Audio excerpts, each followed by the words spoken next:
জি।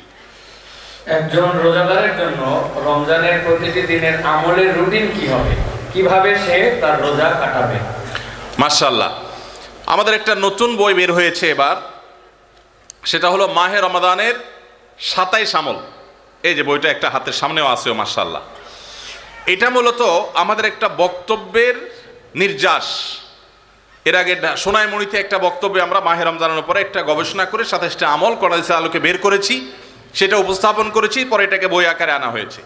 এখানে রমজানে আপনি কি কি করবেন তার সবগুলোর তালিকা দেওয়া আছে। অতএব এটার আলোকে আপনি আমল করতে পারেন, চাইলে ভিডিও বক্তব্যটা শুনে নিতে পারেন। একবার সকাল থেকে রাত পর্যন্ত একটা সুনির্দিষ্ট রুটিনের মধ্য দিয়ে কাটাবেন, আর কিচ্ছু করতে পারেন না পারেন। শুধু একটা কথা বলে যাই, রমজান মাসে ফরজ রোজা রেখে অন্তত কোনো প্রকার হারাম কাজ, গুনাহের কাজ করবেন না। বাস এটুকু যদি করতে পারেন, ইনশাল্লাহ আপনার রমজান সাকসেস। চেষ্টা করা যাবে না ইনশাল্লাহ?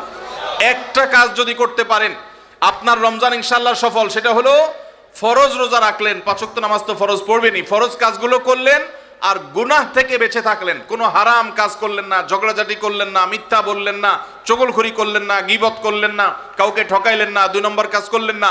এই গুনাহমুক্ত যদি রমজান কাটাইতে পারেন, আপনার রমাদান সাধনা সার্থক ইনশাআল্লাহ। আল্লাহ তৌফিক দান করুন।